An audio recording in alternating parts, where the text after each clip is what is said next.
वो तुरंत पीछे हट गई। सांगजी ने होश संभाला और गुस्से में पूछा, आप ये क्या कर रहे हैं? पर इस बार उसने हीरो को भैया नहीं बोला, बल्कि उसका निकनेम लिया, जिसे सुनकर हीरो हैरान हो गया। हीरो ने मजाक में पूछा, तुमने अभी मुझे क्या बुलाया? क्या हमारा रिश्ता इतना बदल गया है? सांगजी ने फौरन कवर अप किया, मैंने तो भैया ही बोला था और मुझे पता है आप क्या करने की कोशिश कर रहे थे। हीरो ने अनजान बनते हुए पूछा, मैंने क्या किया? सांगजी ने उसे इशारा किया कि पास आओ, धीरे से बताती हूँ। जैसे ही हीरो पास झुका, सांगजी ने तुरंत उसके गाल पर किस्से कर दिया और फिर अनजान बनकर दूसरी तरफ देखने लगी। हीरो तो खुशी के मारे फूला नहीं समाया। सांगजी बोली, ये मैंने इसलिए किया क्योंकि आप भी मेरे पास आने का नाटक कर रहे थे, तो मैंने भी वैसा ही किया। सांगजी ने हीरो को धमकी दी, अगर आपने फिर से ऐसी हरकत की तो मैं सच में संज्ञांश को बता दूंगी। हीरो ने हंसते हुए कहा, ये तो बहुत अच्छा होगा। आज नहीं तो कल हमें उन्हें बताना ही है कि हम रिलेशनशिप में हैं। सांगजी ने पहले तो हाँ में सर हिलाया, पर फिर अचानक रुक गई।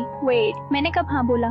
मैंने तो अभी तक आपको एक्सेप्ट ही नहीं किया है। हीरो ने उसे चिढ़ाते हुए कहा, लगता है मेरा ब्रेन वॉशिंग का काम कर रहा है। तुमने खुद ही मान लिया कि हम साथ हैं। सांगजी शर्म से पानी पानी हो गई और हीरो की नजरों से बचने के लिए उसका मुंह बोर्ड की तरफ मोड़ दिया, पर हीरो बार बार घूमकर सिर्फ उसे ही देखता रहा। सांगजी ने सोचा, ऐसे कोई कैसे पढ़ाई करेगा जब कोई आपको लगातार ऐसे घूरता रहे। लेक्चर खत्म होने के बाद दोनों यूनिवर्सिटी कैंपस में घूमने लगे। वो एक बास्केटबॉल कोर्ट के पास से गुजरे जहां जांगमिंग अपने दोस्तों के साथ मैच खेल रहा था। सांगजी की रूममेट्स भी वहां चीयर करने आई थी। तभी अचानक मैच के बीच जांगमिंग गिर गया और उसके पैर में मोच आ गई। वांग वांग, जो जांगमिंग को पसंद करती थी, भागकर उसकी मदद करने गई। खेल रुक गया था तो जांगमिंग के दोस्तों ने हीरो को उनके साथ खेलने के लिए बुलाया। हीरो ने 10 चैलेंज एक्सेप्ट किया और कोर्ट पर उतर गया। सांगजी हैरान रह गई जब उसने देखा कि हीरो बास्केटबॉल में एक्सपर्ट है। उसका हर एक शॉट सीधा बास्केट में जा रहा था। सांगजी उसे खेलते देखकर इतनी प्राउड फील कर रही थी कि उसके चेहरे से मुस्कुराहट हट ही नहीं रही थी। मैच खत्म होने तक रात हो गई थी। सांगजी जब हॉस्टल वापस आई तो उसके दिमाग में वही बास्केटबॉल कोर्ट वाला सीन और वो ऊंची किस बार बार घूम रहा था। उसे रियलाइज हुआ कि हीरो उससे मिलने के लिए कितनी मेहनत कर रहा है और उसके दोस्तों के साथ भी कितने अच्छे से घुल मिल गया है। सांगजी ने अपने दिल की बात अब और छुपाने की कोशिश नहीं की।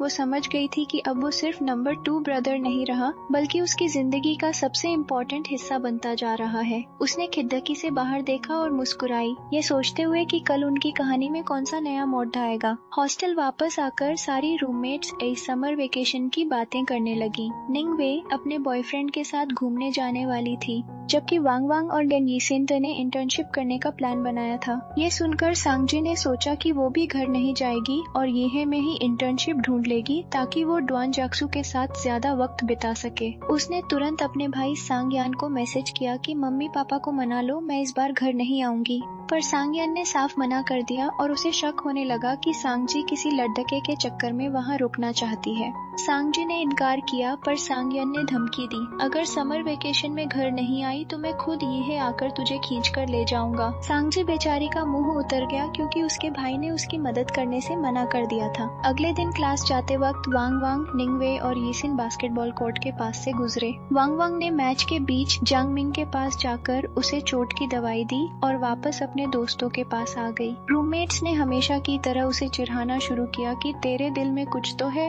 वांग वांग ने बहाना बनाया कि उसे अपने स्टूडियो प्रोजेक्ट के लिए किसी का इंटरव्यू लेना है, इसलिए वो जांगमिंग के पास गई थी। दूसरी तरफ ड्रीम एंटरटेनमेंट ऑफिस में हीरो ने अपना काम खत्म किया और सांगजी को मैसेज करने ही वाला था कि सांगजी का ही मैसेज आ गया। उसने पूछा, काम खत्म हो गया? हीरो ने कहा हाँ, और पूछा कि क्या तुम्हारी क्लास नहीं है? सांगजी ने धीरे से कहा कि उसे कुछ जरूरी काम है। हीरो हैरान था कि इतनी रात को सांगजी को क्या काम हो सकता है। तभी अचानक सांगजी ढेर सारे बलून्स लेकर हीरो के सामने आ गई और तब उसे याद आया कि आज तो उसका बर्थडे है। डुआन जाक्सू अपने काम में इतना बिजी था कि वो अपना जन्मदिन ही भूल गया था। उसके लिए बर्थडे हमेशा एक नॉर्मल दिन जैसा ही होता था, पर इस बार सांगजी ने इसे स्पेशल बना दिया। सांगजी ने उसे चिढ़ाते हुए कहा, आप इतने बुढ़े हो गए हो तो भूलना नॉर्मल है। मेरे पापा भी अपना बर्थडे हमेशा भूल जाते हैं। हीरो ने मजाक में कहा, अच्छा मैं इतना बुढ़ा हूँ? तो फिर मुझे उम्मीद है कि मेरी शादी 27 साल की उम्र से पहले हो जाए। सांगजी ने तुरंत जवाब दिया, अगर आप 27 के होगे तो मेरी तो ग्रेजुएशन भी पूरी नहीं हुई होगी, तो आप शादी किससे करोगे?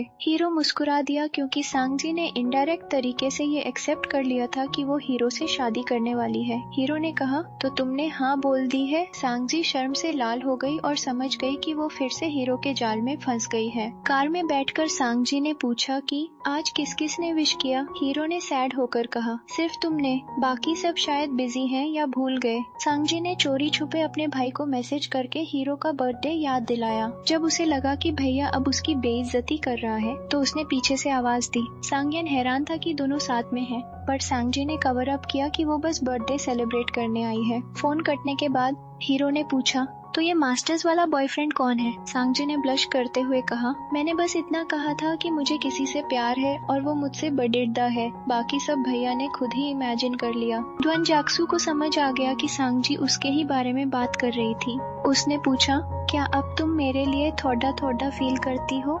सांगजी ने धीरे से कहा, हाँ थोड़ा सा। ये सुनकर हीरो का दिल खुशी से बाग बाग हो गया। वो दोनों एक बीच साइड रेस्टोरेंट पहुंचे जो सांगजी ने बुक किया था। सांगजी ने उसे टेबल पर बिठाया और खुद किचन में चली गई। हालांकि उसे खाना बनाना नहीं आता था, फिर भी उसने अपनी मम्मी से कॉल करके स्पेशल रेसिपी पूछी थी। हीरो ने उसकी चोरी छुपे फोटो खींची और मदद करनी चाहिए, पर सांगजी ने उसे बाहर भेज दिया। थोड़ी देर बाद वो एक लॉन्जेविटी नूडल्स का सूप लेकर आई। उसने कहा, आप बस फोटो खींचो, खाना मत, क्योंकि मैंने टेस्ट नहीं किया है, पता नहीं कैसा बना होगा। हीरो ने फोटो खींची पर फिर फटाफट नूडल्स खाने लगा।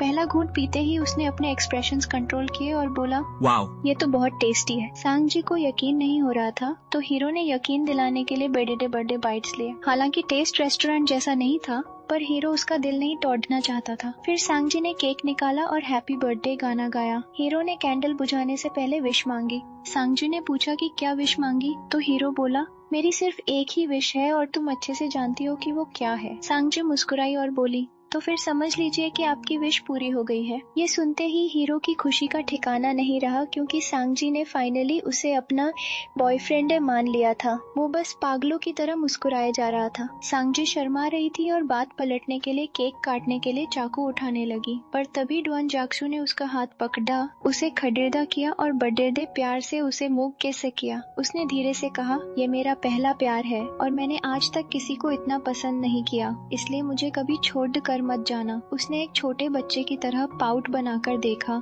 जिसे देखकर सांगजी के घुटने कमजोर हो गए और वो लद्दाखदाने लगी। डिनर के बाद दोनों बीच पर ठंडी हवा में बैठ गए। हीरो लगातार सांगजी को ही देखे जा रहा था। उसे यकीन ही नहीं हो रहा था कि सांगजी उसकी गर्लफ्रेंड बन गई है। उसे लगा था कि उसे कम से कम 1 साल और पीछे भागना पीढ़ी देगा। सांगजी ने हंसते हुए वजह बताई, मैंने हाँ इसलिए बोला क्योंकि पहला, आज आपका बर्थडे है और मैं चाहती थी कि ये दिन आपके लिए मेमोरेबल रहे, और दूसरा, सांगजी ने कहा कि बर्थडे पर रिलेशनशिप शुरू करना बहुत रोमांटिक होता है। ये सुनकर ड्वान जाक्सू का दिल भर आया और उसने सोचा कि अब वक्त है अपनी सच्चाई बताने का। उसने धीरे से कहा, मेरी मम्मी गुजर चुकी हैं और पापा कोमा में हैं। मेरे पास कोई बेडेडा घर नहीं है, बस एक कार और थोड़ी सी सेविंग्स है। क्या तुम मुझसे नफरत तो नहीं करोगी? सांगजी ने बिना सोचे उसका हाथ पकड़ा और मुस्कुराकर कहा, मुझे इन सब से कोई फर्क नहीं पड़ रहा था। दोनों ने बीच पर बैठकर ढेर सारी मीठी बातें की और एक दूसरे के साथ नया सफर शुरू किया। अगली सुबह सांगजी के हॉस्टल की लाइट चली गई। वो लाइब्रेरी जाने वाली थी, पर लाइब्रेरी फुल थी। तभी हीरो का कॉल आया और वो हॉस्टल के बाहर ही खड़ीदा था। उसने कहा, लाइब्रेरी में जगह नहीं मिलेगी, मेरे घर चलो, वहाँ सुकून से पढ़ना। सांगजी हिचकिचाई पर फिर मान गई। हीरो ने उसे अपने बेडरूम का डेस्क दिया ताकि वो बिना किसी डिस्टरबेंस के पीएच सके। सांगजी ने पूछा, अगर मैं पढ़ूंगी तो आप क्या करेंगे? हीरो ने कहा, मैं बस पास बैठकर तुम्हें देखूंगा। सांगजी ने मजाक में अपना चेहरा उसके एकदम पास किया और बोली, अच्छा देख लो जितना देखना है। फिर उसने हीरो को रूम से बाहर भेज दिया ताकि वो फोकस कर सके, पर हीरो ने उसका हाथ पकड़ लिया और एक प्यारा सा हग मांगा। बस थोड़ी देर ऐसे ही रहने दो। कि सांगजी शर्मा गई और उसे खाना बनाने के लिए किचन में भेज दिया। खाने के बाद सांगजी ने बर्तन धोने की जिद की। हीरो ने बेड़े प्यार से उसे एप्रन पहनाया और दोनों ने मिलकर किचन का काम खत्म किया। वापस पढ़ने बैठी तो सांगजी को नींद आने लगी। वो थोड़ा रिलैक्स करने के लिए हीरो के बेड पर बैठी और वहाँ उसे वही पुराना टेडी बेयर मिला जो उसने हीरो को एयरपोर्ट पर वापस किया था। हीरो उसे हर रात अपने पास रखकर सोता था। सांगजी मुस्कुराई और उसे नींद आ गई। तभी अचानक दरवाजा खुला और हीरो अंदर आया। सांगजी इतनी डर गई कि वो बेड से सीधा जमीन पर गिर गई। उसने बहाना बनाया, मैं तो जमीन पर थ्रिल के लिए पीआरएच रही थी ताकि नींद ना आए। हीरो ने मजाक में उसे बेड पर धक्का दिया और उसके पास झुका जैसे किस करने वाला हो, पर सांगजी ने उसे रोक दिया। हीरो ने कहा, ठीक है, अब थोड़ा रेस्ट कर लो। रात को हीरो उसे हॉस्टल ड्रॉप करने गया। सांगजी कैंडी खा रही थी। उसने एक कैंडी हीरो को भी दी। हीरो ने मौका देखकर उसका हाथ पकड़ी डी लिया और पूछा, क्या मैं ऐसे हाथ पकड़ डी कर चल सकता हूँ? सांगजी ने हाँ बोल दिया और दोनों रोमांटिक वॉक पर निकल पड़े। हीरो ने पूछा कि इंटर्नशिप का क्या हाल है। सांगजी ने सैड होकर कहा, मैंने बहुत जगह रेज्यूम भेजा है पर कहीं से रिप्लाई नहीं आया। कि उसने बताया कि वो इंटर्नशिप सिर्फ इसलिए करना चाहती है क्योंकि वो समर में घर नहीं जाना चाहती और हीरो के पास रहना चाहती है। हीरो को रियलाइज हुआ कि अब ये बात छुपाना ठीक नहीं है। सबसे पहले उसने अपने दोस्त चेन फे को कॉल किया। उसने डिसाइड किया कि वो सब कुछ सच सच बता देगा कि वो सांगजी को डेट कर रहा है। उसे पता था कि सब लोग हैरान होंगे, पर वो सांगजी को लेकर बहुत सीरियस था और चाहता था कि उसके दोस्त इस रिश्ते को समझ सकें और सपोर्ट करें। हीरो ने दिल खोलकर अपने प्यार का इजहार करने की तैयारी कर ली थी। डुआन जैक्सू ने सोचा था कि वो सांगयन को ये बात मिलकर बताएगा क्योंकि कॉल या मैसेज पर बोलना थोड़ा ऑकवर्ड लग रहा था। चेनफे पहले तो बहुत हैरान हुआ कि हीरो अपने ही दोस्त की बहन को डेट कर रहा है, पर उसने फौरन ग्रुप चैट से वो मैसेज डिलीट करने की कोशिश की, लेकिन बहुत देर हो चुकी थी। सांगयन ने सब कुछ पीएच लिया था और उसका गुस्सा 7वें आसमान पर था। उसने तुरंत कॉल किया और हीरो ने कॉल को कॉन्फ्रेंस पर डाल दिया। सांगयन ने सीधा सवाल पूछा, कौन है वो लड़की? हीरो ने ज्यादा कुछ नहीं बताया, बस इतना कहा, मैं थोड़े दिनों में ननवू आ रहा हूँ, तब तेरे मुंह पर सब बताऊंगा। चेनफे बेचारा बीच में फंस गया था और घबराहट में ऐसी बातें करने लगा कि उसका राज खुलने ही वाला था। सांगयन को बिल्कुल शक नहीं हुआ कि वो उसकी अपनी बहन है। उसने बस हीरो से कहा कि समर वेकेशन में सांगजी को भी अपने साथ घर वापस ले आए। उधर हॉस्टल में वांग वांग ने जंगमिंग का इंटरव्यू लिया और उसकी बातें सुनकर वो उसके प्यार में और ज्यादा गिर गई। और इसी के साथ ये एपिसोड यही खत्म होता है। मिलते हैं इसके अगले एपिसोड में। तब तक के लिए चैनल को सब्सक्राइब करके अपना सपोर्ट बनाए रखें।